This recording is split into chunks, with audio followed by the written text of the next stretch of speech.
जय श्रीराम। आपण रामायणातील सगळे 7 कांड ऐकत असताना आतापर्यंत आपण बालकांड ऐकले, अयोध्याकांड ऐकले, अरण्यकांड ऐकले। आता आपल्याला किष्किंधा ऐकायचे। तुम्ही या चॅनलला सबस्क्राईब करा आणि प्रतिक्रिया द्या, म्हणजे मलाही प्रेरणा मिळेल आणि तुम्हाला कथा सांगताना मलाही आनंद होते। आतापर्यंत तुम्ही छानपैकी कथा ऐकलेल्या आहेत, इथून पुढे ऐकाल आणि तुमच्या मुलांनाही ऐकवा, कारण रामायण हे माणसासाठी जीवनासाठी फार प्रेरणादायी आहे। आणि ह्या रामायणावर आपल्या ह्या सृष्टीवर रामाव्यतिरिक्त काही नाही असं सांगितलेलं आहे। राम नाही तिथे काही नाही असं सांगितलेलं आहे। आणि हे रामाचं चरित्र तुम्ही आवर्जून ऐकावं, सगळ्यांना विनंती आहे। आता प्रभू श्रीराम पर्णकुटीपासून म्हणजे नाशिकपासून प्रभू श्रीराम निघालेले आहेत, कारण सीतेच्या शोधार्थ लक्ष्मण आणि प्रभू राम पंपा सरोवराकडे निघालेले आहेत। पंपा सरोवर जवळ केले आणि त्या ठिकाणी असलेले सुंदर मोहक असं ते पंपा सरोवर असलेले फुलं झाडं अनेक प्रकारची जी मोहक रचना सृष्टीची तिथे पाहताना प्रभू श्रीरामाला मात्र तो राग येतोय, कारण त्यांच्या पत्नीचा वियोग झालेला आहे। आणि वारंवार ते लक्ष्मणाला सांगतायत, हे लक्ष्मणा, माझी सीता मला सोडून गेलेली आहे, तिचं अपहरण झालेलं आहे आणि मी शूर कसा अनेक प्रकारे स्वतःला प्रभू राम पोसत आहेत आणि सांगतायत आता सीतेला कुठं शोधावं। तेव्हा खचून जाऊन प्रभू राम खाली जमिनीवर बसलेत, तेव्हा लक्ष्मण प्रभू श्रीरामाला धीर देते, प्रभू रामा, आपल्याला सीतेचा शोध करायचा आहे, तुम्ही तुमचा उत्साह घालू नका। शोध घेण्यासाठी माणसाचं बल हे उत्साह आहे आणि उत्साहाविरहित तुम्ही जर शोध केला तर मात्र सीतेला आपण शोधायला आपल्याला अवघड जाईल। म्हणून तुम्ही आता इथून लवकर पुढे चला आणि आपल्याला सीतेला शोध करायचा आहे। असं म्हणून त्या एका ऋष्यमुख पर्वताच्या जवळ प्रभू श्रीराम एका डोंगरावर खिन्न मनाने दोघेही बसलेले आहेत आणि त्याच डोंगराच्या एका बाजूला सुग्रीव आणि मारुतीराय हे एका साईडला आणि त्यांच्यासोबत असलेले 2-4 जण सैनिक, वानर सैनिक, हे दोघे जण लांबून पाहत आहेत। ते प्रभू श्रीराम त्यांना दिव्य दिसत आहेत, लक्ष्मण दिसत आहे आणि सुग्रीवाच्या मनामध्ये मात्र भीती होती, कारण त्यांना प्रत्येक वेळेस त्याला वालीची जी भीती बसलेली होती, कारण सुग्रीव वालीपासून लांब आलेला होता, वालीने त्याला बेदखल केलं होतं राज्यातनं। तेव्हा सुग्रीवाला वाटत होतं की वालीनी हे मारायला पाठवलेले आहेत की काय, आणि हे मनुष्य रूपात आलेले आहेत आणि निश्चित माझ्या वधार्थ आलेले असतील असं म्हणून सुग्रीवाला भीती वाटत होती। तेवढ्यात मारुतीरायाला सांगतायत, म्हणजे हनुमंताला सांगतायत, हे कोण आले, कसे आले, काय आले, त्याचा शोध घे असं म्हणून मारुतीरायाला सुग्रीवाने आज्ञा केली आहे। आणि मारुतीरायाने खरोखर एक भिक्षुकाचा वेश घेतलेला आहे आणि प्रभू रामाकडे ते निघाले शोध घेण्यासाठी। शोध घेताना प्रभू रामाच्या जवळ गेल्यानंतर हे दोघेही एकमेकाशी संभाषण करत आहेत, कारण मारुतीराय हे बुद्धिमत्तां वरिष्ठम होते आणि एकमेकाला तसं पाहायला गेलं सुग्रीवाचं चरित्र प्रभू रामांनाही माहिती होतं। वाली सुग्रीव कारण ही वीर पुरुष आहेत, एकमेकाला परिचित होते, नावाने परिचित होते, प्रत्यक्ष एकमेकाला कोणी पाहिलेलं नव्हतं। त्याच वेळेस प्रभू रामांना अयोध्येवरनं इकडे आलेले आहेत हे माहीत असलेले सुग्रीव सुद्धा होते, पण हेच आहेत का हे माहिती नसल्यामुळे मारुतीराय एक वेगळ्या प्रकारे चर्चा करत आहेत। आणि इथे परिचय करत असताना प्रभू राम आणि लक्ष्मण मारुतीरायाला सांगतायत आणि लक्ष्मण सांगते, आमची रामाची जी भार्या आहे ती रावण नावाच्या एका राक्षसाने पळून नेलेली आहे आणि तिच्या शोधार्थ आम्ही इथपर्यंत आलेलो आहोत आणि आम्हाला तिचा शोध घ्यायचा आहे। आम्ही दशरथाचे पुत्र आहोत, अयोध्येवरनं आलेलो आहोत आणि आम्हाला असा 14 वर्षाचा वनवास आहे, त्या वनवासाच्या दरम्यान आम्ही इथपर्यंत आलेलो आहोत आणि सीतेचा शोध घेत आहोत असं सांगितल्यानंतर मारुतीरायाने आपलं खरं रूप समोर आणलेलं आहे। आणि त्याच वेळेस प्रभू रामाने मारुतीरायाला आलिंगन दिलेलं आहे। ही पहिली भेट आहे बरं का, मारुतीरायाची आणि प्रभू रामाची ही पहिली भेट आहे। दोघांनी एकमेकाला आलिंगन दिलेलं आहे आणि इथे सुद्धा मारुतीराय सांगतायत, मी पण सुग्रीवाचा सचिव आहे। सुग्रीवाची घटना त्यांनी सांगितली। एक दुदुंबी नावाचा एक राक्षस आहे, त्या राक्षसाला त्या वालीनी मारल्यानंतर त्याचा जो मुलगा आहे तो मुलगा अतिशय एक प्रकारचा वीर तो त्या ठिकाणी आलाय आणि ह्या दोघांचं युद्ध एका गुहेमध्ये झालं। अनेक वर्ष त्या दोघांचं युद्ध झालं आणि त्यावेळेस सुग्रीवानी त्या वालीला बंद केलं होतं। त्या वाली म्हणजे त्या दोघांचं युद्ध चालू आहे आणि दोघेही जर असतील आणि तो जर वालीचा मृत्यू झाला असेल अशी शंका येऊन त्या वालीनी त्या ठिकाणी दगड टाकला, असा गैरसमज वालीचा झालाय असं म्हणून आणि वालीनी जेव्हा त्या राक्षसाचा वध करून जेव्हा राज्यात आलं तर सुग्रीव इकडे राज्यावर गादीवर बसलेला सगळ्या लोकांनी बसवलंय हे वालीला पाहिल्यानंतर वालीने सुग्रीवाला बेदखल करून त्या वालीचा वध करण्यासाठी सुग्रीवाचा वध करण्यासाठी वाली इथे येत आहे अशी कल्पना जेव्हा रामाला दिली तेव्हा रामाने प्रभू रामाने सांगितली मलाही सुग्रीवाला भेटायचं आहे आणि त्याचा मित्रत्व करायचं, त्याचं दुःख ते माझं दुःख असं प्रभुराम मारुतीराला सांगतायत.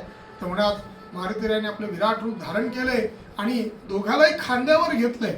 ऋष्यमुख पर्वतावरनं सुग्रीवाकडे भेटण्यासाठी मारुतीरायांनी दोघालाही राम आणि लक्ष्मणाला खांद्या घेऊन सुग्रीवाकडे घेऊन आलेत.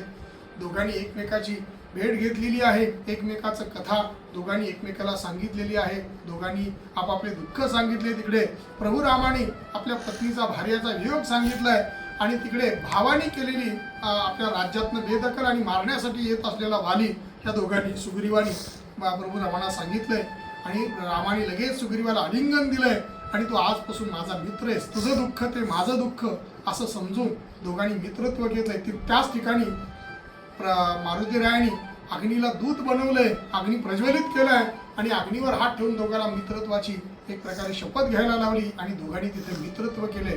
मुखांय सर्व देवानां हव्यभुक कव्यभुक तथा पितॄणांच नमस्तस्मै विष्णवे पावकात्मने.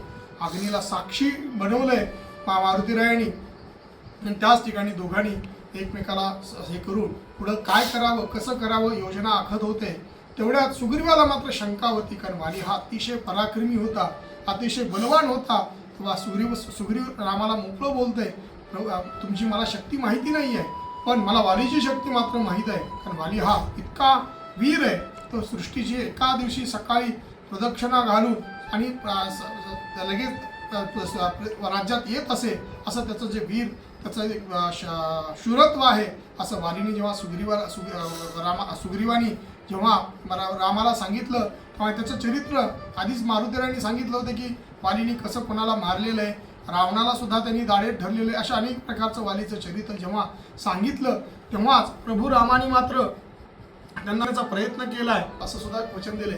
पण सुग्रीव मात्र अजून शंका घेत आहे, मला तुमच्यावर विश्वास नाही, मला तुम्ही काहीतरी शक्ती करून दाखवा.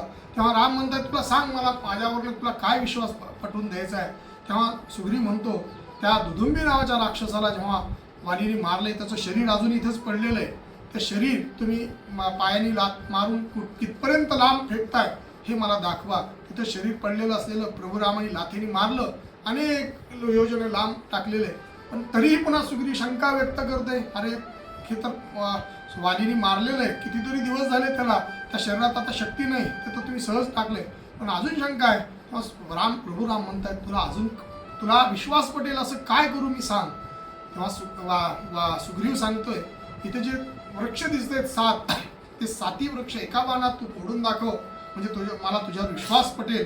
असं म्हणल्यानंतर लगेच प्रभू रामाने बाण उचलला, बाण मारला आणि एकाच बाणामध्ये 7ही वृक्ष फोडून काढले आणि पुन्हा बाण भात्यात आणून ठेवला. तेव्हा सुग्रीवाला विश्वास पटला की हा खरंच वालीचा वध करू शकतात असं म्हणून जेव्हा प्रभू रामावर सुग्रीवानी विश्वास टाकला त्याच वेळेस ते आता तिथून पुढे योजना करतायत वालीला कसं मारायचं. तर प्रभुराम सांगतायत तू आता वालीला बोलव आणि युद्धासाठी आमंत्रण दे आणि आमंत्रण दिल्यानंतर मी त्या ठिकाणी वालीचा वध करतो. कारण प्रभुरामाने वालीला पाहिलं नव्हतं आणि सुग्रीवानी वालीला आमंत्रण दिले आणि विशिष्ट ठिकाणी रामाने जिथं सांगितलेल्या ठिकाणी ते दोघे युद्धाला प्रवृत्त झाले. पण प्रभुरामाला मारण्यासाठी खूप अडचणी येत होत्या. का तर सुग्रीव आणि वाली ह्याच्यामध्ये रामाला ओळखायला अडचण पडत होती, कारण सुग्रीव आणि वाली दोघेही सारखे दिसत होते. तसं पाहायला गेलं तर इंद्राचा पुत्र सुग्रीव आहे आणि शुक्राचा पुत्र वाली आहे. दोघंही एकसारखे असल्यामुळे दोघांनाही वालीला कसं मारायचं हे प्रभू रामाला शंका पडत होती आणि वाली दिवसभर त्या सुग्रीवाला खूप मारून मोकळं केलंय आणि सुग्रीव हा तिथून पुन्हा पळून निघालाय ऋष्यमुख पर्वतावर आणि तिथे रामाला पोचत आहे. आतापर्यंत तुम्ही का मारलं नाही. प्रभू राम त्याच्या समोर येत आहेत आणि त्याला वालीत सुग्रीव रामाला म्हणतो तुम्ही इतक्या वेळ तुम्ही सुग्रीव समोर असताना का मारलं नाही, त्यानं माझा जीव घेतला असता, तुमच्यावर मित्रत्व करून मी खूप फसलोय असं म्हणून सुग्रीव प्रभू रामाला पोचतोय. पण प्रभू श्रीरामाने लगेच त्याचं सगळं ऐकून घेतल्यानंतर त्यांना सांगितलंय आता माझी एक शंका अशी आहे की तुम्ही दोघे सारखे मी जर बाण मारला असता आणि चुकून तुम्हाला लागला असता तर मित्राचा वध करण्याचा पातक मला लागलं असतं, तुम्ही दोघेही सारखे, मी कसं मारू असं म्हटल्यानंतर तिथे लगेच मारुतीरायाला लगेच युक्ती सुचली आणि मारुतीरायाने तिथे लक्ष्मण आणि मारुतीरायाने दोघांनी एक झाडाचं फुलं काढून एक गळ्यात सुंदर असे जे वृक्ष ते कधी न कोमजणारे असे फुलं आणून दोघांनी सुग्रीवाच्या गळ्यात एक हार करून घातलाय. आणि आता रामाने सांगितले की आता मला लक्षात येईल की ज्याच्या गळ्यात हार आहे तो सुग्रीव आहे आणि आता वालीला मारण्यासाठी मला आता लक्षात येईल असं म्हणून पुन्हा सुग्रीवाला सांगितलं की आता मात्र तुम्ही वालीला पुन्हा आमंत्रण द्या. आमंत्रण देण्यासाठी पुन्हा सुग्रीव गेलाय. त्या किष्किंधेच्या दारापाशी येऊन पुन्हा मोठमोठ्याने वर्णना करते, हे वाली मी युद्ध करायला पुन्हा आलोय, पुन्हा ये. तो वाली तिथे शेषशय्येवर थांबलेला असताना लगेच तिथून त्याला सुग्रीवाची जी आरोळी ऐकली आहे आणि लगेच गदा घेऊन लगेच बाहेर निघाला. तिथेच तारा ही वालीची पत्नी आहे, पंचकन्यामध्ये तिचं नाव आहे. ही तारा वालीला अडवते, तुम्ही नका जाऊ, मला अनेक प्रकारचे अपशकुन होत आहेत, निश्चित तुमचा इथे वध होऊ शकतो, तुम्ही तुम्ही इथे युद्धाला जाऊ नका. आणि त्याला मला असं कळालंय की राम आणि लक्ष्मण जे दशरथाचे पुत्र आहेत ते सुग्रीवाला मिळालेत अशी मलाही ऐकूयात आहे आणि हे दोघेही वीर आहेत, तुम्ही आता जाऊ नका आणि तुमचा काहीतरी मला अपशकुन होत आहेत अशी पत्नी पतीला सांगते. जी पत्नी भार्या जिला आपण म्हणतो ती भार्या अशी असली पाहिजे की जी पतीला तारणारी असली पाहिजे आणि वशीभूत असली पाहिजे अशी ही तारा वालीला सांगते. पण वाली हा अहंकार आणि ताकदीने उन्मत्त असल्यामुळे त्यानं त्या पत्नीचं न जुमानता सुग्रीवाकडे युद्धाकडे निघालाय. आणि सुग्रीवाला पुन्हा सुग्रीवाचं नेमचं तुम्ही ज्या ठिकाणी रामाने सांगितलेलं ठिकाण होतं त्या ठिकाणी दोघे युद्धाला आले. दोघांचं युद्ध तुंबळ चालू आहे, खूप चालू आहे. तेवढ्यात एक संधी पाहून प्रभू रामाने एक बाण मारलाय आणि तो बाण मारलाय तो वालीच्या छातीमध्ये. वाली आरोळी देऊन खाली पडलाय आणि तिथे लगेच त्याला लक्षात आलं की मला घात झालाय आणि मला ते रामाने बाण मारला हे लक्षात आलं. कारण वालीने लगेच तिथे वाली हा शेषशय्या म्हणजे मृत्यूच्या ह्याच्यावर पडलाय. वालीचा लगेच मृत्यू झाला नव्हता कारण त्याच्या गळ्यामध्ये शुक्राने दिलेली माळ होती. त्या माळीमुळं तो चिरंजीव त्याचा मृत्यू झाला नाही. तेवढ्याच वेळात तो रामाला पोचते. राम जवळ आल्यानंतर रामाला सांगतायत तुमचं चुकलंय, मी तर तुमचं आतापर्यंत चरित्र ऐकलं होतं, तुम्ही एक पत्नी आहात, एक वचनी आहात, धर्मज्ञानी आहात, धर्मावर निष्ठा ठेवणारे आहात आणि असं तुम्ही चुकीने एखाद्याला माझा तुमचं काही वैर नसताना तुम्ही मला का मारलं असं रामाला वाली सांगतोय. तेवढ्यात सगळं वालीचं कोसणं झाल्यानंतर राम सांगतायत त्याला वालीला सांगतायत, हे वाली मी एक राजपुत्र आहे आणि मी असा तसा राजा नाही आहे, मी कोणाचा जो सूर्यकुळ आहे त्या इक्ष्वाकू कुळामधला मी एक राजपुत्र आहे आणि आता सध्या त्या अयोध्येचा राजा ज्या सृष्टीवर अयोध्येचा एक चक्रवर्ती राज्य आहे आणि ह्या राजाचा राजा कोण असेल तर आता माझा भाऊ भरत आहे आणि ह्या भरताचा मी एक सैनिक आहे आणि ह्या सृष्टीवर मी भ्रमण करत आहे. जिथे जिथे सृष्टीला हानी होत असेल तिथं माझं कर्तव्य आहे आणि त्या कर्तव्या ठिकाणी आज सुद्धा तू एक अनाचाराने वागत आहेस, तुझ्या भावावर तुझा विश्वास नाही आहे, तू त्याच्या भावाची पत्नी अनाचाराने तू ठेवली आहेस, म्हणजे तू दुष्कर्म केलेस, तुझा वध करण्यासाठी मला अधिकार आहे, त्या अधिकाराच्या जीवावर मी तुझा वध केलाय. हे रामाने जेव्हा पटवून दिलं तेव्हा त्या वालीला लक्षात आलं की आता हा राम बरोबर सांगते. तेव्हाच प्रभू रामाला त्यांनी नमस्कार केलाय आणि त्यांनी लगेच सांगितलं की माझं अंगद वगैरे सगळे जवळ बोलवलेत, तारा जवळ बोलवले, आपल्या पत्नी जवळ बोलवले आणि रामाला सांगतायत माझ्या मुलाचं तुम्ही रक्षण करा, माझ्या पत्नीचं रक्षण करा, त्यांचा उद्धार करा. आणि आता मी फार मोठी चूक केलेली आहे, माझ्या भावावर मी अविश्वास दाखवला आणि ही माझी खूप मोठी चूक आहे. तेव्हा वालीला कळालं आणि त्यांनी लगेच सांगले की प्रभू रामा माझ्या गळ्यातला जो हार आहे तो पटकन काढून टाका म्हणजे मला मृत्यू येईल असं म्हणून तो गळ्यातली माळ काढायला लावली आणि त्याच ठिकाणी वालीचा वध झालाय, म्हणजे वाली गतप्राण झालाय. त्या ठिकाणी रामाने त्याच ठिकाणी सगळ्याला बोलावून यथाविधी वीर पुरुषाचं जसं अंत्यविधी केला जातो तसा सुग्रीवाने आणि अंगदाला सांगितले की तुम्ही ह्या वीर पुरुषाची सद्गती देण्यासाठी अंत्यविधी करा. त्याच ठिकाणी त्यांचा अंत्यविधी करून घेतलाय आणि त्याच ठिकाणी सगळ्यांचे सांत्वनपर लगेच प्रभू रामाने सांगितलंय. आणि आता इथून पुढं काय करावं तर सांगितलंय प्रभू रामाने सगळ्याला सांगतायत आता इथून पुढं सुग्रीवाला राज्यावर राज्य बसवा, राजा बसवा अंगदाला युवराज पद द्या. आणि आता पावसाळा सुरू आहे, आता आपल्याला काही कुठं सीता शोधार्थ जाता येणार नाही, कारण पावसामध्ये आपल्याला प्रवास करणं अशक्य आहे. चातुर्मास सुरू झालेला आहे आणि आता मी एका ठिकाणी थांबतो आणि मला राज्यात येता येणार नाही. तुम्ही सुग्रीवाला राजावर राजा बसवा आणि अंगदाला युवराज पद द्या आणि तुमचा यथाविधी सोहळा पार करा आणि तुमचं सगळं झाल्यानंतर मात्र आपण युद्धाला जाऊ आणि सीतेचा शोध घेऊ असं सांगितलेलं आहे. आणि तिकडे रामाची आज्ञा घेऊन सगळे सैनिक वगैरे जे आहेत, मारुतीराय वगैरे सगळे सुग्रीवाचा राज्याभिषेक करायला इकडे गेलेले आहेत. सुग्रीवाचा राज्याभिषेक अतिशय आनंदात झालेला आहे. सर्व वानर सेना जे काही तत्कालीन सेना होती सगळे एकत्र येऊन सुग्रीवाचा आनंद उत्सव केलेला आहे. आणि अशा प्रकारे 3-4 महिने झाले सुग्रीव हा आनंदातच विलीन झालाय. सुग्रीव इकडे आनंदात विलीन झालाय, इकडे चातुर्मास संपलेला आहे, पावसाळा संपलाय. आता रामाला लक्षात आलं आता आपल्याला सीतेच्या शोधार्थ जावं लागेल असं म्हणून लक्ष्मणाला सांगताय, अरे खूप दिवस झाले सुग्रीव आला नाहीये, सुग्रीव भेटला नाहीये आणि तिकडून आपल्याला युद्धाच्या सुग्रीव हा स्वतःचं कार्य झाल्यानंतर आपल्याला मात्र विसरलाय. जो कृतज्ञ असतो तो मात्र दंडाचा अधिकारी असतो असं म्हणून लक्ष्मणाला सांगताय. आणि लक्ष्मण सांगताय तो आत्ताच्या आत्ता जा आणि सुग्रीवाला तंबी देऊन ये, सुग्रीवाला सांगून ये तुझं कार्य झालं, आता माझ्या कार्यासाठी तुला यायचंय असं म्हणून जा. अशा वेळेस लक्ष्मण गेलेत.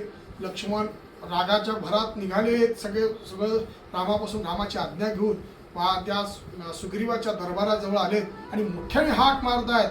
सुग्रीवाला हाक मारतायत तेव्हा सुग्रीवाची जी पत्नी आहे तिने लक्षात आलं की आता इथे लक्ष्मण आलेले आहेत आणि ते रागात आहेत. आता त्या पत्नीने मात्र आपल्या पतीची बाजू घेण्यासाठी ती म्हणली की सुग्रीवाला न पुढं पाठवता स्वतः पुढे गेली आहे आणि लक्ष्मणाला भाऊ म्हणून त्याची बोलत आहे आणि सांगते की आमचं काही चुकलं असेल तर माफ करा.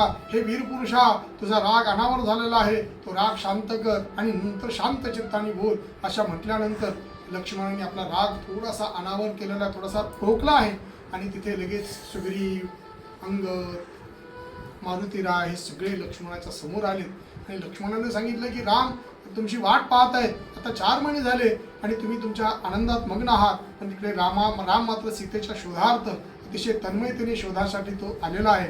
त्या लक्ष्मणाला लक्षात आलं आणि लक्ष्मणाने लगेच अंगदाला, मारुतीरायला आज्ञा केली आहे. सगळेजण जिथे रामराय जिथे त्या पर्वतावर थांबलेले आहेत त्या पर्वताजवळ म्हणजे ऋषमुख पर्वताच्या जवळ सगळेजण या आणि जिथे दक्षिणेला जा, पूर्वेला जा, उत्तरेला जा, सगळं वानर सैन्य जे काही भालूचं सैन्य आहे, जे काही सगळं सैन्य सगळ्याला आमंत्रित करा आणि रामाच्या जवळ घेऊन या अशी आज्ञा केली आहे. आणि सगळे जवळजवळ प्रत्येक भागातनं नील, नल, जांबुवंत असे अनेक वीर आहेत. हे सगळे वीर प्रभू रामाच्या समोर लक्ष्मण घेऊन आलाय, मारुतीराय आणि अंगद घेऊन आले, सुग्रीव घेऊन आले आणि त्या ठिकाणी तिथं थांबल्यानंतर सगळ्या जणांना सुग्रीव सांगतोय आता रामाने सांगितलं. आता रामाला विचारताय सुग्रीव काय करायचंय, तर रामराय सांगतायत आता मला काही कळत नाहीये पण सीतेचा शोध कसा करावा ह्या पद्धतीने आपण विचार केला पाहिजे.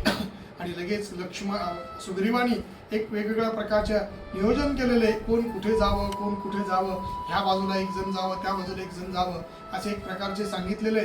आणि समुद्राच्या कडेला मात्र त्यांनी वीर जे वानर आहेत त्यांची सेना पाठवलेली आहे. त्यामध्ये कोण कोण होते तर हनुमंतराय होते, अंगद होता, जांबुवंत होते, त्याच्या नल नील होते, असे वीर पुरुष त्या समुद्राच्या कडेला पाठवलेले आहेत. आणि इकडे सगळेजण शोधार्थ आणि प्रत्येकाला सांगितलंय 1 महिना तुम्हाला अवधी आहे, 1 महिन्यामध्ये तुम्हाला सीतेचा शोध करायचा आहे. तुम्ही जो सीतेचा शोध करून येत नाहीत महिन्यानंतर मात्र तुम्हाला दंडाचे भागी व्हाल असं सुग्रीवाने, कारण सुग्रीव हा राजा होता, त्या सुग्रीवाने तशी आज्ञा केल्यानंतर सगळेजण पटपट शोधार्थ निघालेत.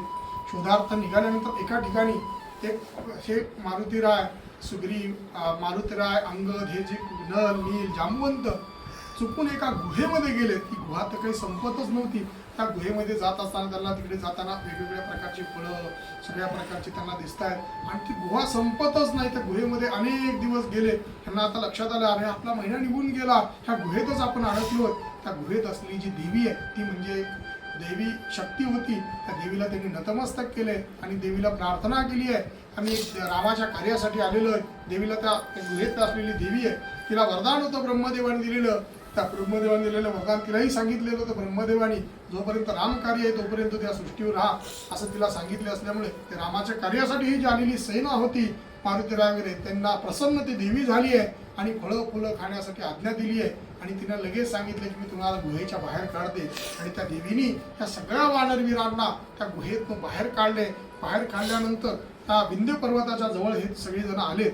आता तिथे त्यांना लक्षात आलं की आपले अनेक दिवस या गुहेतच गेलेत, आता तो महिना निघून गेला आहे, आता आपल्याला सुग्रीव दंड करेल, रामाच्या समोर आपण कुठल्या मुखाने जायचंय, कुठलं तोंड घेऊन जायचंय असं सगळेजण चिंता करत असताना एकाच ठिकाणी तिथं जो संपाती नावाचा जटायूचा भाऊ आहे तो तिथं सगळ्यांचं ऐकत आहे, कारण त्याला पंख नसल्यामुळे तो एकाच ठिकाणी होता. तो तिथं लगेच मोठ्याने बोलतोय, आता हे जे वानर आलेले भगवंतानी माझी भुकेची व्यवस्था केलेली आहे की आता लवकर कारण गतप्राण व्हावेत आणि मला त्यांचं भक्षण करण्याची संधी मला मिळावी असं म्हणून तो संपाती नावाचा जो गृध्र पक्षी आहे तो जवळजवळ येत आहे. त्याच वेळेस तिथे ह्यांची चर्चा ऐकत असताना रामाचं चरित्र यांनी ऐकले, दशरथाचं चरित्र म्हणजे सगळे एकमेकाला बोलत असताना हे सगळ्यांनी ऐकल्यानंतर त्या संपातीने लक्षात येत तुम्ही कोणाचा शोधार्थ चालला आहात. तर त्याने सांगितले की असे राम आहे, त्या रामाच्या शोधार्थ आम्ही निघालेलो आहोत. हे असं ऐकल्यानंतर त्यांनी संपातीने सांगितले की राम कार्य म्हटल्यानंतर त्याला लगेच पंख आले त्या संपातीला आणि त्याच वेळेस पंख आल्यानंतर सगळे आश्चर्यचकित झालेत रामाचं नाव ऐकल्यानंतर. तेव्हा त्या संपातीने सांगितलंय की मी आणि माझा भाऊ जो जटायू आहे हे दोघेही सूर्याकडे जात असताना दोघांनाही सूर्याच्या ज्वालेने आम्ही दोघेही भस्म होत असताना मी मात्र माझ्या भावाला मी माझ्या पंखात घेतलं आणि माझे पंख मात्र जळून गेलेत. जटायू मात्र तो जन्मस्थानावर जाऊन पडला आणि मी मात्र पंख विरहित इथे पडलेलो आहे आणि माझं जे अन्नभक्षण आहे एका ऋषीने मला आशीर्वाद दिला की तुला तुझ्याजवळ अन्न तुझ्याजवळ येत राहील, तुझे मुलं बाळा तुला अन्न आणून देतील असं म्हणून त्यांना सांगितल्यानंतर त्या ऋषीने त्याला सांगितलं होतं की ज्या दिवशी तुला रामकार्य येईल तुझ्यापर्यंत तर त्या दिवशी मात्र तुझे पंख तुला येतील आणि तुझं कार्य सफल होईल असं म्हटल्यानंतर त्या संपातीला जे पंख आले होते आणि त्याच वेळेस त्यांनी सगळ्यांनी जांबुवंतांनी सांगितलं की जटायू नावाचा जो पक्षीचा भाऊ आहे तोही वीरमरण झालाय. सीतेला सावरण्यासाठी त्यानं सुद्धा आपल्याला वीरगती त्याला प्राप्त झालेली आहे असं म्हटल्यानंतर त्या ठिकाणावरनं संपातीला दुःख झालं का माझा भाऊ त्या ठिकाणी गेलाय असं त्याला दुःख झालं.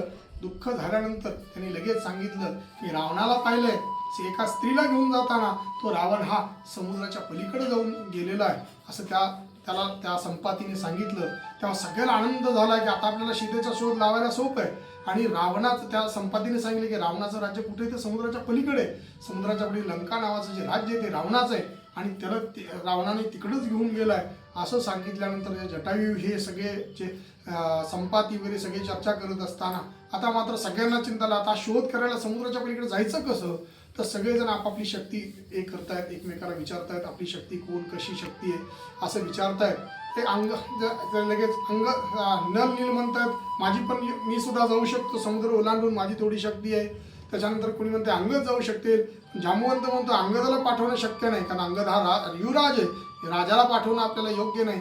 आणि जांबुवंत म्हणतोय की मी पण जाऊ शकतो पण मी मात्र वयस्कर आहे आणि माझी जाण्याची शक्ती मलाच माहिती नाही. आणि इकडे मारुतीराय चिंता करत आहेत आणि सगळेजण मारुतीरायाकडे म्हणतात की ही शक्ती जाण्याची कोणाकडे आहे तर मारुतीरायाकडे.